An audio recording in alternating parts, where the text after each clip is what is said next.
All right. Phone is muted. Volume's okay. Sound all right? Yep. We sound good, I assume. Yeah. Sound good to me, man. Hit it.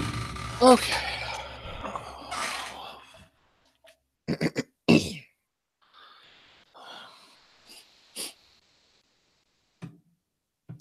Dang it. Not where'd you go?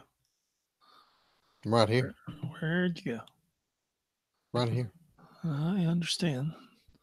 I can go anywhere. Maximize this. Shove that up there. Okay. All right.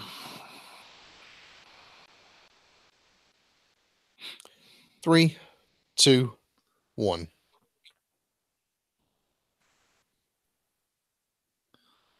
Hey there, Marvel fans. I'm a farmer now. The World Eater returns. Deadpool does weird things with his underwear.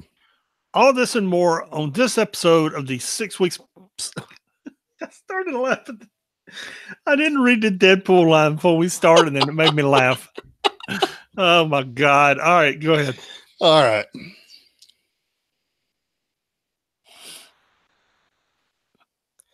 Three, 2, 1.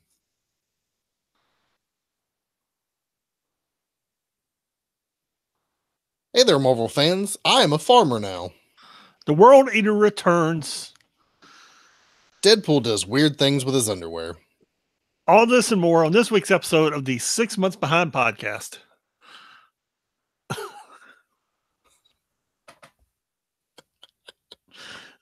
God.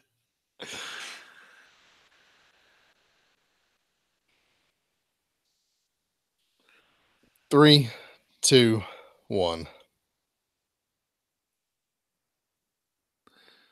What is up? This is the 6 Months Behind podcast for the week of 12/10/18. I'm Pat. And I'm Sean.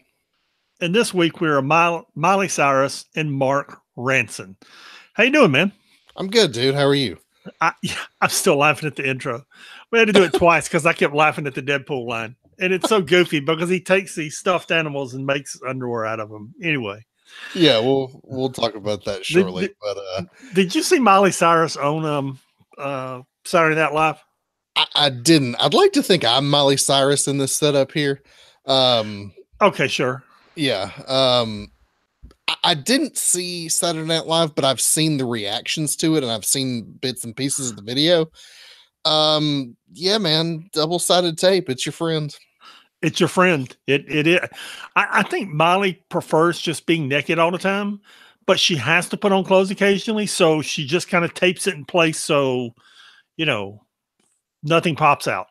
To be fair, she's calmed down a little bit from where she was 3 or 4 years ago. Like when she hosted the MTV Music Video Awards wearing nothing but strategically placed balloons. Yeah. But yeah, she's perfectly fine with her body and, more power to her. If I looked like that, I'd probably wear jackets like that too. Sure. Absolutely. Yeah. Might do it now. I don't know. You don't know what I do in my free time. This is true. I don't care if you wear a jacket like that. Yeah. Again, I think it's a thing, man. Yeah. I'm leaving therapy. I look at my clock. It's 5:28. I said, yo, man, you want to record about 6? No. Why not? I need 30 minutes to eat. I sit there and I think about it. Okay, so 6 is okay? No, I got to have 30 minutes to eat. Okay, dude, what time do you want to record? I'm about 6 or 6:05. Okay, sure. I wasn't. It works for me, man. It works for me. I mean, it's simple math, but okay. Here's the thing is as you called me, I had just taken a lasagna out of the oven and it was hot. And so I didn't know how long it was going to take me to eat it because I didn't want to scorch my mouth with hot tomato lava. So yeah, I was like, let's say 30 minutes, but let's aim for that. But if we're over that, it might be a minute. Anyway. It was funny. I'm sitting there doing the math. I think we're saying the same thing, but somehow he is not getting it. Okay, fine, whatever. Yeah. Yeah.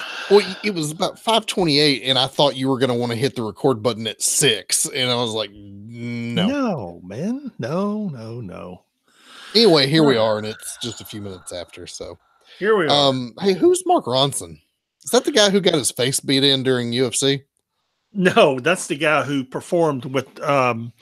He and Miley Cyrus have written a couple of songs, and one of them's a cover of an old John Lennon song, and another song that they performed together on Saturday Night Live. Oh, okay. You and I were both watching the UFC fights this weekend, so I didn't know if that was the dude who got his face hammered in for 4 rounds. Dude, at some point, just fall down and start tapping your hand on the mat. I mean, that's what he did eventually. Just give it up. Yeah, after like probably every rib he had was caved in. Yeah, like that dude quit in the second round, and he went at least one more, maybe 2, before he literally just took a knee. He just dropped to his knees in the middle of the mat and was like, "I'm done. I'm out." In a fetal position, holding his ribs, which were probably caved in. Yeah, I'm pretty sure. I'm certain at least 1 or 2 of them were broken. If after a couple of those kicks to the sternum, if that dude didn't have a rib punctured through his lung, I'd be surprised. Not to mention how many times he got punched in the face. Yeah, he was a mess, man. I don't even know who those 2 guys were, but that was a heck of a fight. We were almost Dusty Hill and Billy Gibbons today, because as I was feverishly trying to get work done, I was listening to live ZZ Top albums from 1973, 1980, and 2000. The determining when their music started sucking. So when they got old. No, it started sucking in 1983 with the El Loco album. They discovered synthesizers. Then in 96, they eliminated Eliminator, or they put out Eliminator and sold, holy cow, man. It had Legs on it. It had Sharp Dressed Man. I forget what else, but all their hits. It had, no, their earlier hits are from the early 70s, from Tres Hombres and ZZ Top's first album and those kind of albums, where they rocked, and then they started doing the synthesizer crap in the 80s and 90s to sell albums. So, yeah. It was the 80s. Everybody was into synthesizers. I guess, man. But when you got a guitar sound that's that good and you got Frank Beard beating on the drums, you don't need synthesizers. You need rock. It was the 80s. Everybody was experimenting with synths. So, There you go. Yeah. So, we're going to talk about comic books? We are. But first, if you're wondering why I'm a farmer now, it's because for the last 4 days, I've done almost nothing but play Stardew Valley. Stardew Valley. Yeah. It's, you called it Farmville. It's far more interesting and fun than Farmville ever was. But yeah, it is a farming simulator in the vein of Harvest Moon, if you ever played those games. Yeah, you plant crops, you befriend the townsfolk, you sell the crops, you make things out of the crops, eventually you get animals and things like that. And yeah, it's Farmville. Okay. It's a lot of fun. It's $8 on iOS. It's great on iOS on the iPad, which I'm playing it on. Yeah, man, it's very relaxing, and it has a really nice soundtrack. And I'm just like chilling out, watching my crops grow and just having a good time, man. It's fun. Like you would in Farmville. Don't worry, I'm still racing cars on Forza. So I was gonna say you're playing a racing simulator, so yes, yeah. At some point, when I'm about to be off for 2 weeks for Christmas. By the way, we will skip next week because of Christmas, and I'm gonna stick Final Fantasy 15 into 360 and start playing it. Good, you should. It's really good. Yeah, that's my plan. Good game. Yeah, so if you want to get in touch with us about whether or not you like Stardew Valley, you can email us at 6monthsbehind@gmail.com. That is the number 6monthsbehind@gmail.com. The website is www.6monthsbehind.com, where I resolved my love-hate relationship with Bluehost, and I'm back in love with it. If you use a Chromebook and you don't plug an external mouse into it, that touchpad is touchy. At least it is on my Samsung. And when they redesigned Bluehost, they put everything in boxes rather than one big page. And I had trouble navigating the boxes. Once I got to my office and I had two 24-inch monitors and a keyboard and a mouse in front of me, I realized how to navigate it. So, yeah, the website's back up and all the alternate covers are there and everybody's living happily ever after. There's, I don't even know, 20 covers of Amazing Spider-Man #1 there. Or number 800, I'm sorry. Cool. Yeah. That makes sense. It's Spider-Man, so they're going to make 1 billion of them. And then for each #1 this week, there's like 10 alternate covers. Yeah. Dude, that Amazing Spider-Man movie is not Amazing Spider-Man. Spider-Man Into the Spider-Verse movie is getting rave reviews, and I think I'm going to go see it tomorrow afternoon. Is it out? Came out last Thursday, didn't it? Yeah, it came out for Thursday at midnight, so Friday, Yeah. Yeah, like I saw the reviews and I was like, okay, I hope this is really good. And then Friday night, I started seeing people who were actually just going to the theaters and watching it. And the thing was trending on Twitter. Like, people love that movie. People are calling it the best superhero movie of this year, which is a year that includes both Avengers, Infinity War, and Black Panther. So, I mean, that's high praise. People keep saying that there is Marvel fatigue and superhero fatigue, and they keep going to the box office and doing $1 billion piece. Yeah, people who are saying that just don't like superhero movies. And you know what? That's okay. If they're not your thing, they're not your thing. But don't sit here and tell us that we're wrong and that people are going to stop liking them because you don't like them. Because they go to the movies and make billions of dollars and continue to do so and will continue to do so. So get off my lawn. I had another thought to get off my lawn comment. Maybe forget it. I don't know what it was. Anyway, we do discuss spoilers on this show. So if you have not read the comic books this week, we will be spoiling them. Understand we're 6 months behind. Everything that is on the newsstand has come out in the last 6 months. There may be some foreknowledge on our part based on what we're talking about, because I read a few things that's being published currently. You read a few things that are being published currently, so we're a little more up to date on a few of these than we are on this show technically. So if you don't want any spoilers regarding anything coming up in the next 6 months, pause here, come back when you've read the comic books. We'll still be here. Yeah, there you go. And we're fixing to discuss a lot of spoilers, so you've been warned. Yep. Our first comic this week is Infinity Countdown #4. I'm trying to find who the writer is on this. This is really good. I told you got to bear with this thing because it kind of drags, and then it really starts picking up speed. Yeah. And didn't Jerry Dugan write this? Yes. Yeah, that's what I thought. I was looking at the artist because the art is just amazing. The art is really good. It's Aaron Cutter and Mike Hawthorne. Oh, I like Aaron Cutter a lot.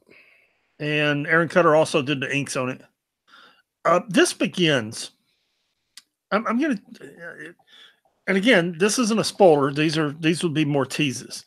Our elf is finally finished completing his project. He's a dwarf. Elves are not dwarf. I'm sorry, dwarf. Elves are. I thought I read it and it said elf. I don't care. Listen, elves, get your fantasy right. Elves are tall and thin and have pointy ears. Dwarves are short and stout and have not pointy ears and beards, and they do things like smithing. Okay. Dinner's ready. That's good. Yeah, I thought so. So we've been assuming this whole time that he's been making an Infinity Gauntlet to hold, or a gauntlet to hold Infinity Gems. Yeah. Instead, he's been making a helmet. Yeah. And that helmet is for someone called Requiem, who we will discuss later in the issue, who then kills the dwarf. And that begs the question that Moondragon and someone else asked later, who is Requiem. So there you go. And is Thanos going to wind up with the stones, or is someone else going to wind up with the stones, or is Requiem going after him? I don't know. I do.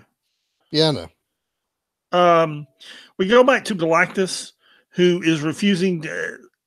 The Silver Surfer just wants him to eat one little world and not have any problems. And Galactus is refusing because he likes being the life bringer, and he knows the cost of eating one world, which we'll discuss later. Then the Guardians wind up, and this is actually a pretty funny line. The Guardians wind up on Nowhere and tell everything that just happened. And then Nova Corps looks at him and says, "That's why everybody doesn't like you, because you lie and tell stories." Then they all start fighting over the power gem, which Drax eventually takes and says, "Hey, if you don't like it, come get it from me." Because he was tired of the yelling. Yeah, I like that because he's been so passive. So now he's just like, "Look, come and get it." Yeah, just, here it is. Anybody wants it, I got it. Then we go to the Collector and who was that? The Grandmaster? That's not the Grandmaster. That is, yes, it's the Grandmaster. Okay, so it's those two, and they've got an Infinity Stone, but it doesn't seem to be working properly, and no one's quite sure why until what's her name? I don't want to butcher it. It's she's the Captain Marvel of this universe that died, and she's Captain Marvel in another universe, and she's Moondragon's lover. Is it? I'm looking for the spelling, so I don't know who Moose Dragon is, so I don't. Moon Dragon. Oh, anywho, I don't know who that is either. Well, okay, that's the girl making out with her on page 22. Yeah. Anyway, she's a Captain Marvel from a different universe, who explains that when the universes were reborn after Secret Wars, they were all one of them wars. One of them wars, yes. Yeah. Not Secret Empire, not Civil War, Secret War. That the Infinity Stones were intentionally, each reality's Infinity Stone went to another universe. So they're kind of confused. Which is why they're different. Yes. Yep. Then we cut to Pimtron and Adam Warlock, who are still fighting over the Soul Gem, and Pimtron is trying to release his Ultron virus into the whole world. Silver Surfer shows up, stomps him. Galactus shows up, eats the whole world. They kill Pimtron. Can you really kill somebody in the Marvel Universe? Yeah, I don't know that they've killed him, but they've set him back pretty good. Let me ask you this. Can you kill a possessor of the Soul Gem? Probably not. No, probably not. Probably Hank Pym's going to wind up in the Soul Gem. Yeah, that's what I think too. If he's not already there.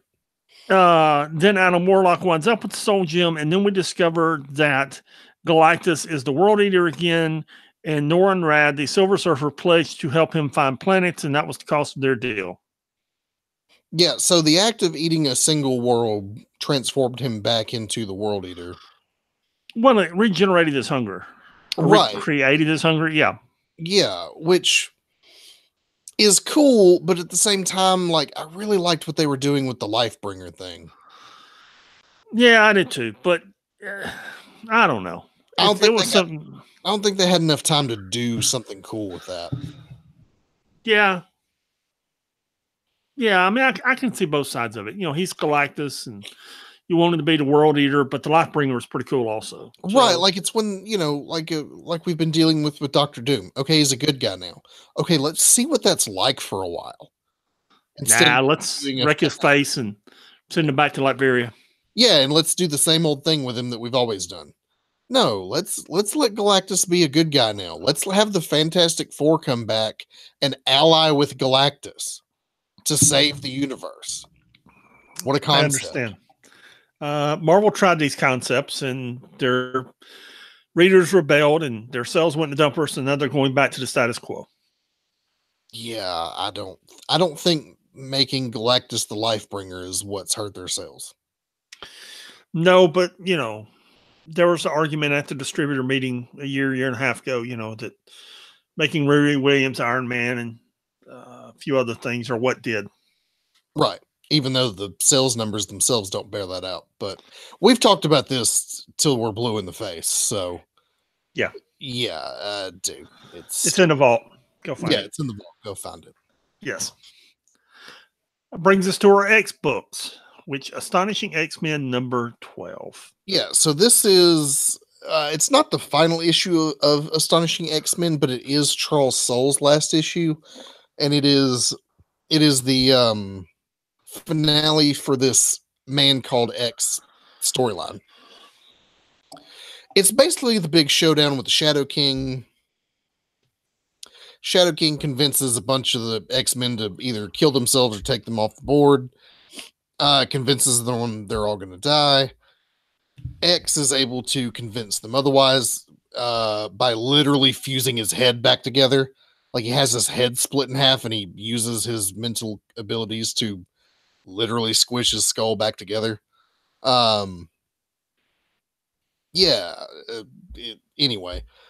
he and Psylocke use the collective power of all the mutants in the world to defeat the Shadow King and send him back to some place. And then he gives a few mental gifts to a bunch of the X-Men and goes his own way. He's technically Charles Xavier, but he's going to go by X for now because this has been Charles Soule recreating Charles Xavier. You know, they are essentially recrafting the character from the ground up. Yes. I think he takes himself a little too seriously and he's a little stodgy in the way that Professor X has always been, but it was all right. Let's see. Matt Rosenberg and Greg Land take this over in the next issue, and we'll see where it goes from there. Don't really? I mean, Matt Rosenberg's good, and I'll always like Greg Land. Maybe you'll get a different opinion of it than I had when I read it. Yeah, you said last week you didn't care for it. No. That would be short selling it. Yeah, and then it gets canceled. So, apparently nobody liked it. Yeah. Another thing I didn't really care for is Dazzler X-Zone number 1. It was... Alison Blair as a character has done some pretty cool things. Like, the A-Force stuff they did with her recently when Mystique took her over her body, for like a couple of years. All that stuff was pretty cool. The problem I've always had with Dazzler is her powers are light and sound. It is hard to translate light and sound. Actually, it's light generated by sound. That is hard to do anything exhibit in a artistic pencil and mat. Okay. Yeah, in a visual medium.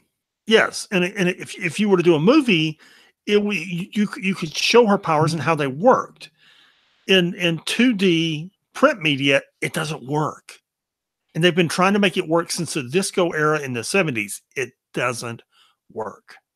And this book it's pretty interesting. I mean, it's she's trying to generate harmony between the Inhumans and the X-Men, and neither side really wants it, and she's determined to do it. And okay, fine. It's real bleeding heart, touchy-feely stuff, and it's whatever. Let me put it this way. You can skip this, because it's a one-shot. You can skip this altogether, and you won't have missed anything. You will have saved yourself 5 to 20 minutes, which would be however long it took you to read the comic book, and your life will be better for it. Next, we have The Hunt for Wolverine, Weapon Loss number 2. Now, again, we discuss spoilers, so you've just been warned again. When they finally get through with these four-issue limited series, what you find is Wolverine, much like the Weapon X program, Wolverine was taken and his body is being used for assassinations and killings and things. Okay, so when you see that book where the Weapon X team is in a village, they think Wolverine may have killed everyone, and you see this book where the Frank McGee and Daredevil and Misty Knight are hunting him. They're going to different, finally catch up to where they think he is in the Canadian woods, and then someone looks a lot like Wolverine kills Cypher. It's entirely possible that's really Logan. Now, Sure. Is it really him, and is he really acting of his own volition? Well, that's another question. Yeah, that's the impression I'm under, is that maybe it is him, but he's not acting on his own free will. Yeah, he's not, and I haven't read enough to know, but and I think there's still only issue 1 or 2 on the newsstand. I mean, so enough hasn't been developed to explain how he got there. I'm sure it will be soon because he's returning to the Uncanny X-Men in a couple of months. So in about a year, we'll see him in the Uncanny X-Men. So hopefully it'll all be worked out by then. All I want is this Hunt for Wolverine thing to be over. Of the 4 Hunt for Wolverine series and the 5 issues we've read so far, this one was pretty good, and it's the best I've read.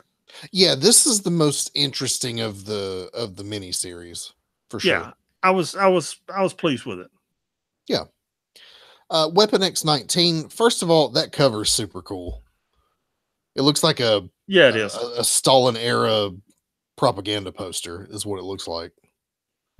Anyway, the Weapon X team's still in Siberia, trying to do something with Omega Red. The idea was to stop him originally, but it looks like they're teaming up.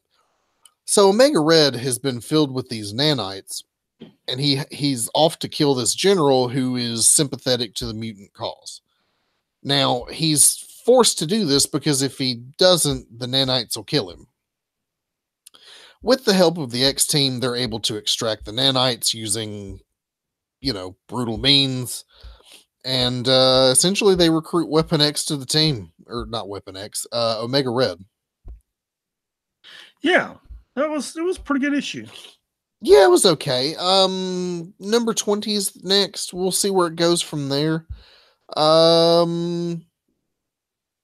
It's been all right. I mean, we're 20 issues in. It's been all right. Yeah, it's not bad, man. I've been surprised with it. Yeah, it's better than I thought it would be this far in. Yeah. Next we have X-Men Gold number 29. This was a cool book. They're still in the Roxxon space station, and Kitty is desperately trying to save Peter, which she does, and then the Alpha is a Sentinel created from nanobots, and he has extracted what he needs from Peter. They of course defeat him at the last moment. I'm trying to remember because I brilliantly left my iPad at work today. Oh. So while my phone is doing everything else, I'm trying to read comic books with it. Yeah, and it's not loading this issue.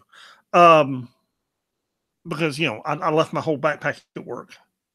We'll discuss my backpack sometime. It's pretty entertaining. Anywho, they finally get off the space station. Storm, what is she? Is she Stormbreaker? Is that what she's called when she got the hammer? Yeah, when she's got the hammer, she's Stormbreaker. That's pretty cool.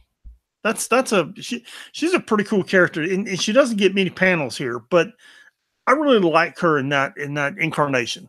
I do too. Yeah, it's good.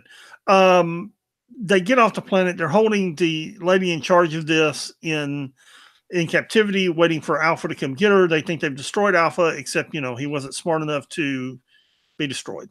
And at the end, Kitty proposes to Peter again, and he says yes again.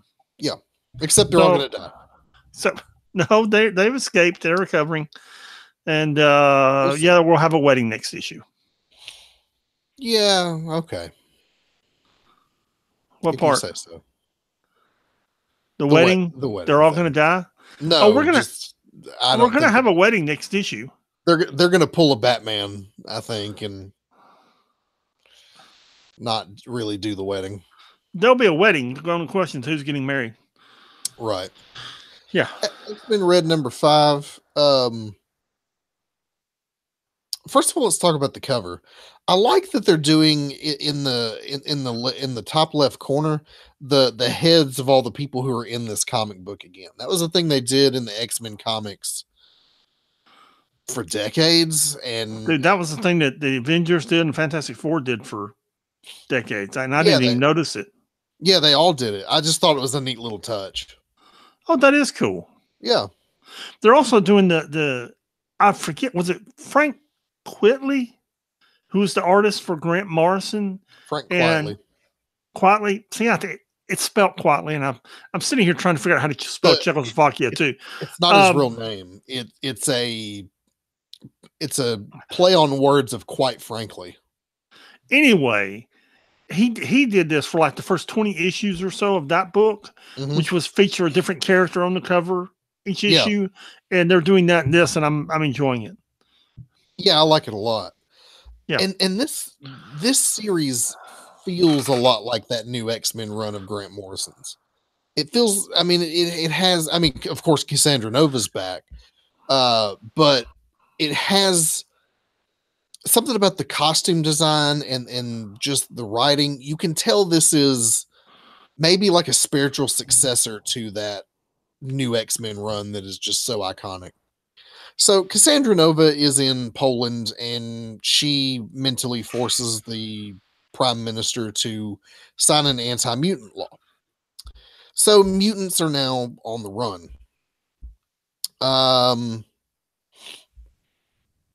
The X-Men team go and cleanse another guy of the hate chip implant in his head. Then they head off to Poland, where the mutants are trying to flee and the Polish army is trying to stop them, and there's this kind of standoff, so they jump into action. Page 15 is a really cool splash page of the whole X-Men team jumping into action here, and it's a really good, it looks really good.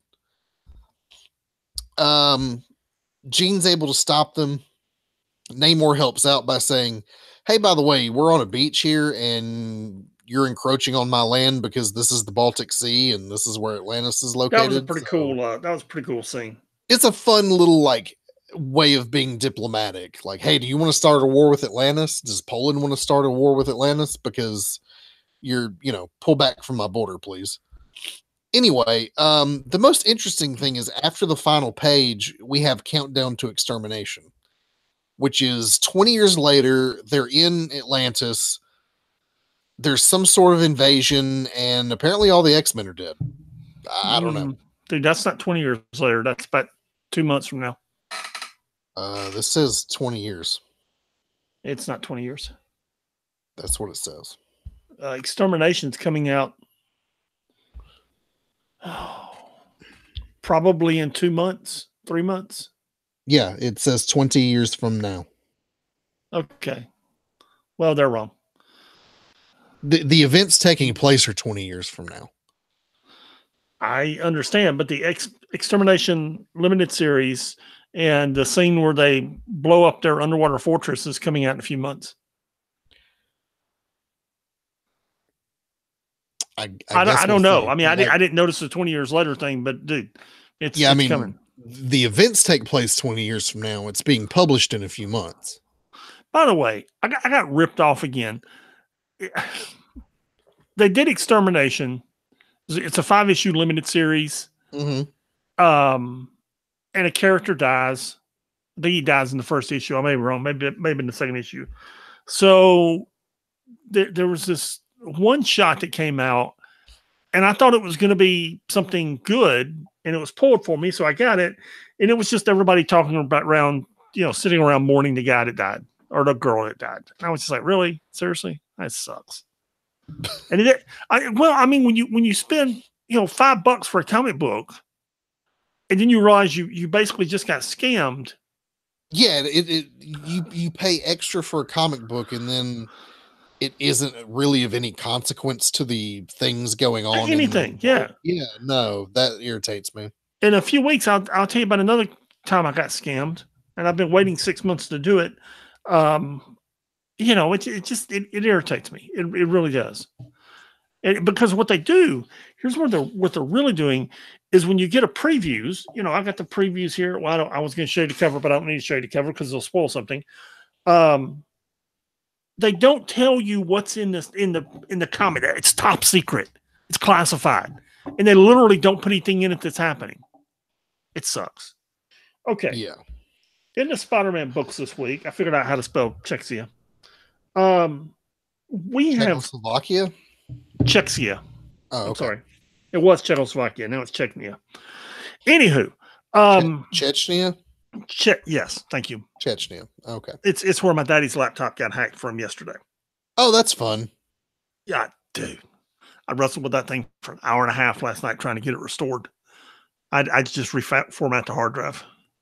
That's about all you can do. And that was after, I mean, literally, it would power up, but you just got a black screen. That's all you got. And I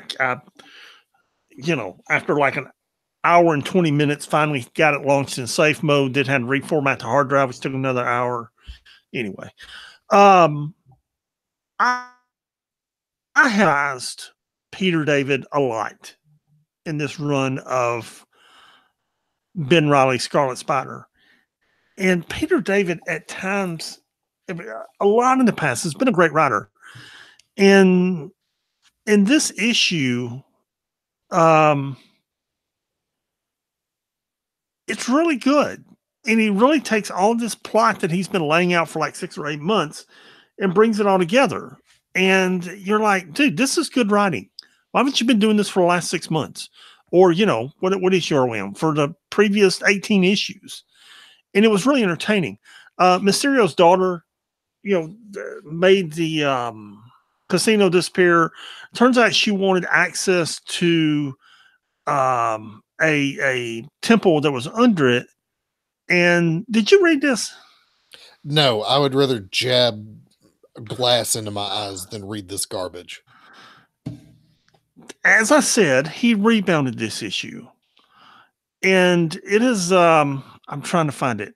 See, I thought it was the same people who powered Juggernaut, and that's the Crimson. It's the Crimson Band of Cyttorak. Cyttorak. Is that the same guy that powers Juggernaut? Yeah. Cyttorak is the same. Yeah. So anyway, there's an altar there, and the reason she's got her dad Mysterio there is for the altar to work, you have to sacrifice the person you love the most. So she goes to sacrifice her dad. They get fighting. She winds up dying and or getting killed. And he winds up with the power of Cyttorak and becomes Mysterio, which is pretty cool. Big fight. It's a really good issue. I mean, imagine Mysterio just powered up with an Infinity Gem, which is what he basically is at this point. And yeah, it's good, man. It's very good. I was pleasantly surprised. Yeah. Well, unfortunately, that's not going to be enough to get me to read it. Well, nor was it enough to get me to read Ant-Man and the Wasp #1 and Ant-Man and the Wasp: Living Legends #1. Yeah, I didn't care. Let me recap these. Ant-Man and the Wasp: Living Legends #1 is a one-shot where Scott Lang teams up with Janet Van Dyne to help some alien race that her and Hank helped out back in Tales to Astonish #49, to give you an idea of how long ago it's been since the original events here. It's meant to lead into Ant-Man and the Wasp #1, which is a new ongoing that apparently is going to put Scott Lang and Nadia together as a team. Turns out Nadia doesn't like Scott Lang very much. And Scott Lang is currently on the other side of the galaxy with the Guardians of the Galaxy, but he needs to get home for his daughter's birthday. So they devise a way to shrink him down and shoot him across the galaxy to Earth. They miss, Scott misses, and both of them go on a little jaunt through the quantum realm. Neither of them were very good. Yeah, and here's my issue with this, no puns intended. We just saw Scott Lang die in the Infinity Countdown books. So how is he here? we saw the Grandmaster die in that Avengers Forever thing, or not Forever, Avengers Whatever it No was, that long Surrender. Avenger story that And was out. he's there in number 4, Infinity Countdown number 4. So comic books, man, I don't know. I don't. Yeah. Okay. Whatever. We have 3 new number 1 books this week, and the first of those is Deadpool. Mm-hmm. And But I'm trying to. we're just gonna skip Captain America. Did we skip Captain America? Yeah, number 7. I'm sorry. Yes, you're supposed to read it, and I was getting ready to review Deadpool. I'm sorry. That's okay. Mark Waid has been writing Captain America for a little while. First of all, this cover's super rad. By the way, is it just me, or does it seem like Mark Waid's writing everything at Marvel all of a sudden? He's writing a lot. Yes. He's doing Doctor Strange now. I think is he doing that Immortal Hulk book? I don't know. I'll let you know when we get there. Okay. He's writing a bunch of stuff for Marvel at the moment. So in the last issue, Jack here, I think that's his name. Yeah, Jack, who's the descendant of Steve Rogers, accidentally let the Red Skull loose from the Cosmic Cube. Big mistake. But he's able to use the return of the Red Skull as a distraction, and he's able to get the information about the Kree betrayal and make it public. So now all the humans are aware of what's going on and are rising up against all the Kree around the whole planet. And yeah, the whole thing is coming apart, but unfortunately the Kree are just going to bombard the planet and destroy it if they can't see their plan to fruition. So yeah, that'll conclude in the next issue. Yeah, there you go. Now we're ready for Deadpool number 1? Yes, now you can talk about Deadpool and his weird underwear. I told you. I don't know. I'm a big fan of Scotty Young's art. And yeah, me too. It's more of a, what would you call it? Charlie Brown kind of cartoonish thing? Yeah, it's real exaggerated and cartoony. It's not realistic at all. It's very interpretive. Right. And he's done writing in the past. And the last thing he wrote was a Rocket Raccoon and Groot book that just, it tried to be some kind of fairy tale book. And I think dude was high at the time. Okay. I mean, he just got so far out there and so weird, so fast. It became unreadable. It was so bizarre. It wasn't good. Like I like absurdist humor, but at some point you become so absurd, it's not funny. You're just confused. That's what that was. Yeah. And we really hated on him at the time. However, he's now writing this Deadpool book, and it was great, man. I'm assuming you read it since you got you've been talking about the underwear. Oh yeah. Since it was Did you enjoy it? One in a new writer, I decided to start reading Deadpool here. And yes, it was good. I thought so. It opens. Deadpool doesn't have all of his memory back, but he's trying to reestablish himself as a merc. So, and he's got, what's her full name? Megasonic Teenage Warhead. Did I get that right? It's Negasonic Teenage Warhead. Mega, whatever. I took too much Percocet. We're lucky I'm getting my words out. Anyway, she's arranging his deals for him. He's in a movie watching something, and there's a bunch of bikers there, and he winds up having to fight one of the bikers, and then they don't want to pay him. And on the way, he blows everything up, and his clothes get burned off. So when he gets back to the shopping mall, which is apparently their headquarters, their secret headquarters, but everybody knows him, he goes through Sweet Stuffs, which I guess is like kind of like Build-A-Bear, and takes a bunch of the bears and places them strategically for his underwear, including a unicorn, which we won't talk about. But It's just hilarious, man.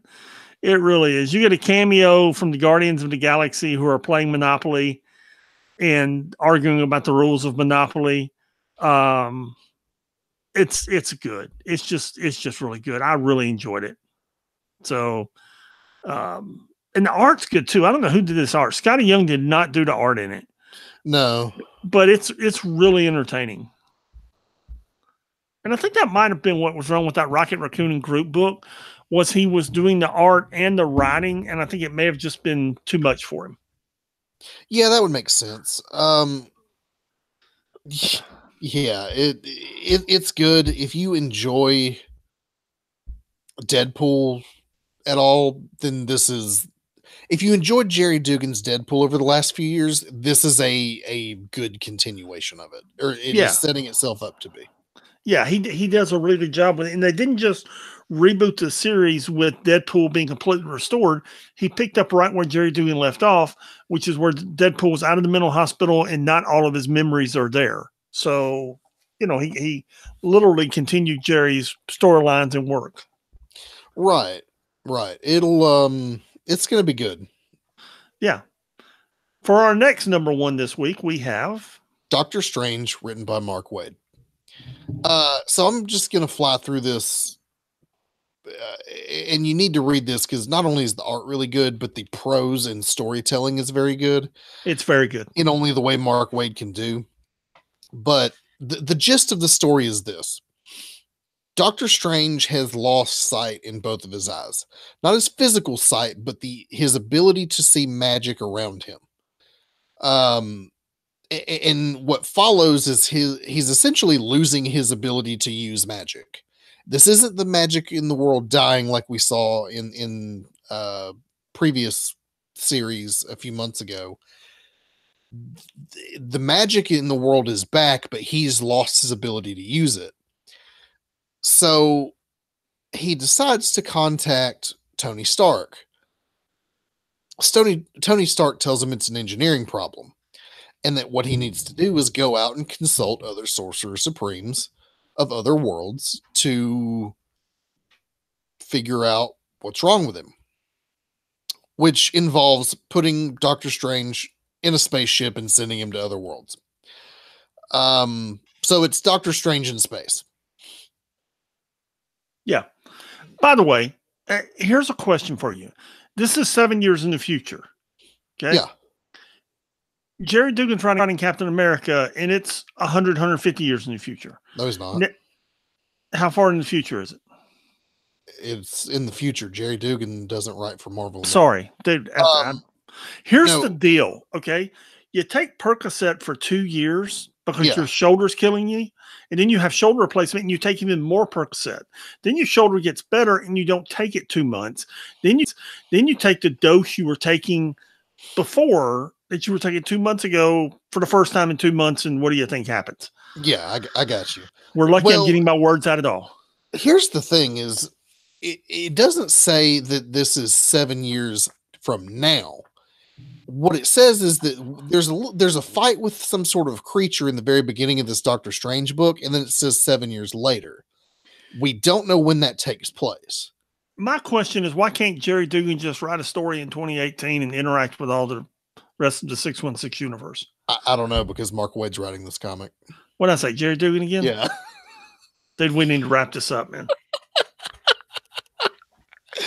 Okay. My assumption here was that the story we're seeing here is taking place in current day, or what is close to current day. And the fight in the beginning happened 7 years ago. The reason I think that is because he's wearing his old costume in that fight. I apologize to our listeners and you for this. It's fine. And I told you what happened on the way when we were talking on the phone.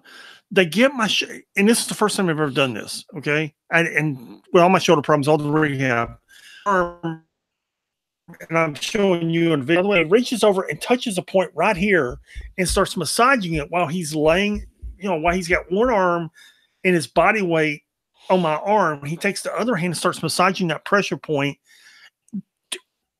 It was excruciating. Dude. And he did it twice for several minutes. Anyway, Immortal Hulk #1.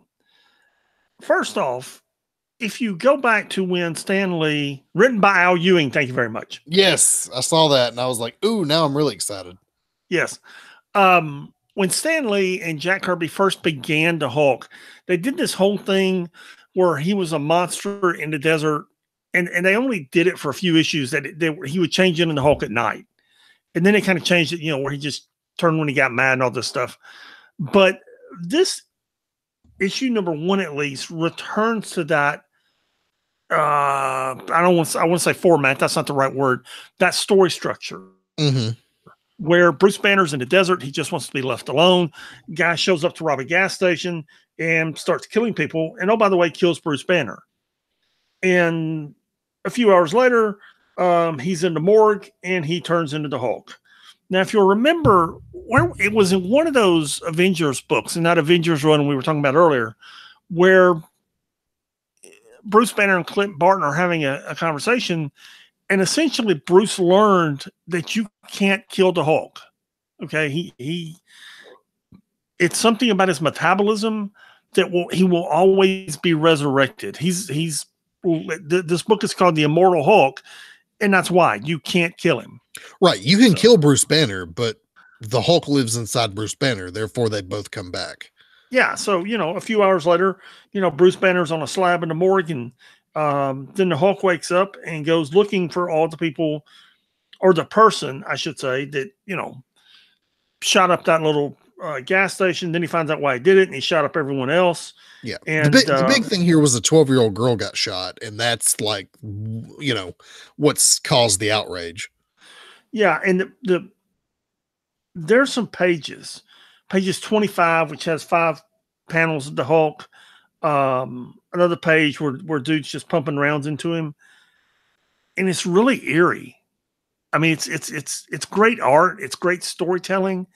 It's really eerie. It's different, man. It's good. I enjoyed it. This is going to be a dark Hulk series, I feel like.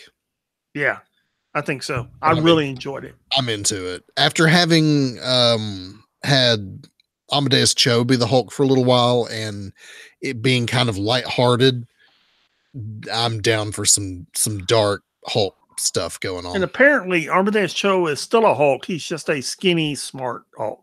Yeah. I don't know. I don't care. We'll see. I don't either. Moon Girl 31. The bees are in danger and all the kids are smoking for some reason. And Lunella has to find out why. What? I don't know. I don't care. Rise of the Black Panther #6. The Black Panther fights Killmonger, who has taken the adamantium and made an adamantium bomb. He has a plan to drop it on a SHIELD helicarrier, which will put Wakanda at the war with the rest of the world and force Wakanda to expose themselves as the technological superpower that they are. And of course, T'Challa spoils his plan and everyone lives happily ever after. Yeah, this is the last issue of this, but essentially it's been a how did Killmonger become Killmonger and why are he and Black Panther always at odds, and this is why. Yeah, and I enjoyed this. It was good. Yeah, I mean, I really did. Yeah, it was good. It's just, I mean, what you said is what happened in the comic. Right. That's the gist of it. Moving on to Star Wars, we have 2 Star Wars comics this week. Star Wars #40, which is, I think, the last issue of this Mon Cala story. This is where the Mon Cala mutiny and join the rebellion. They send all their ships with the rebel fleet along with the majority of their military. They, in a very exploding fashion, get through a Imperial blockade in a very daring way, and get back to wherever the rebels are meeting up. This does mean, however, that the planet of Mon Calamari is destroyed. I mean, the Empire bombards the planet and destroys it. but it means that, the Mon Calamari joined the rebellion, and, you and I knowing what happens here, it's one of the big turning points where the rebellion starts to win this thing. Yeah. Then on Makota base, where Like you pronounce that. Yeah. It might be Makota, but anyway, Leah's meeting with Trios, who, if you remember from the Darth Vader book a few months ago, is the lady who was like the royal leader of that mining planet. And if you've been paying attention, she's playing informant to the rebellion for the Empire. She is feeding Princess Leia information. Well, what we find out on the last page here is that she's playing double agent. Yes, she's feeding Imperial information to the rebellion, but she's also feeding rebellion information directly to Darth Vader. So, yeah. Okay. We also have Star Wars The Last Jedi adaptation number is this number 3? Yes, it is.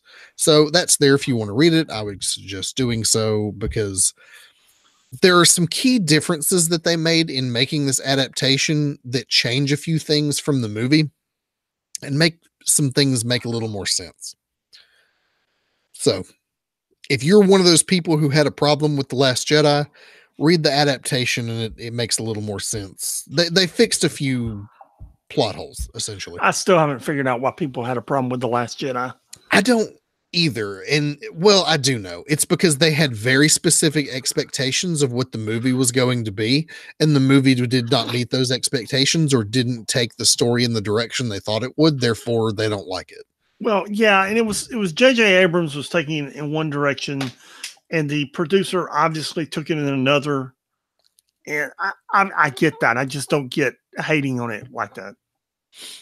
Yeah, I don't either. And I have this debate almost every week with some coworkers. They're like, yeah, well, you think Last Jedi is a good movie. And I'm like, it is a good movie. You're wrong. I mean, it's not just well, I think it's good. You don't, difference of opinion thing. It's a good movie. It's a good Star Wars movie. And your reasons for liking it are unfounded. Because we haven't had a wrestling reference this week, Hulk Hogan says that you're over when you make the most money. The Last Jedi made a bunch of money.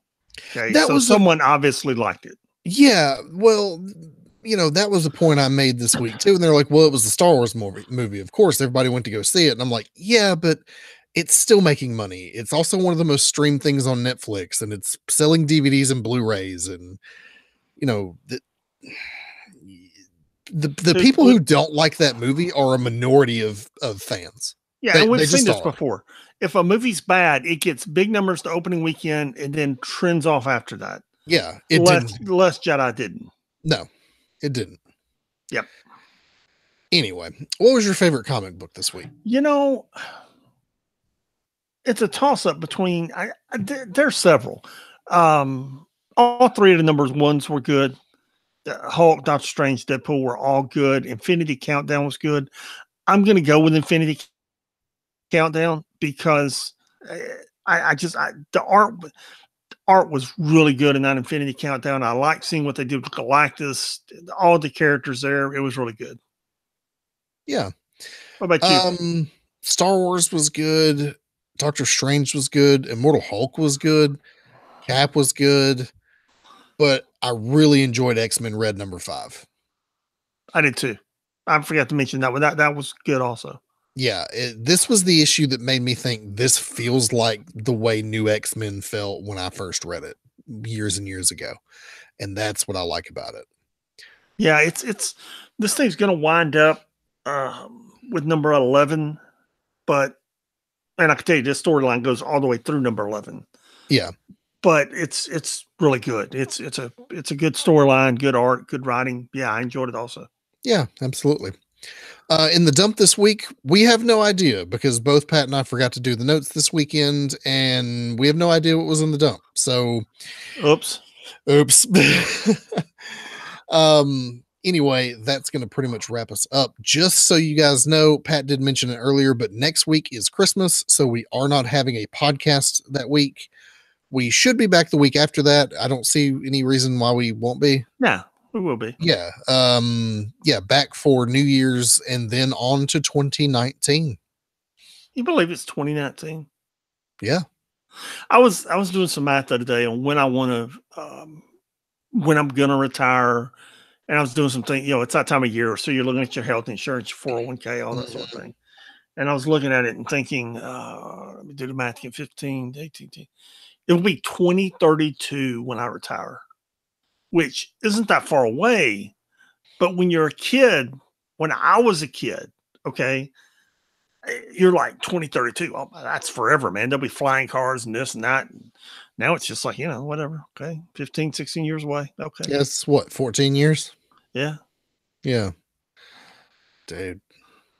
Yeah. It's, and now we're in 2019 already. Yeah. Or about to be. Yeah. Anyway, so to wrap us up for the episode and before we go, Pat, do you have any wisdom for us? Charlie Brockler said, New Year's resolutions work like this. You think of something you enjoy doing and then resolve to stop doing it. Yeah, basically. Yeah. Yeah. Anyway, we'll see you guys next time. Have a Merry Christmas. Peace.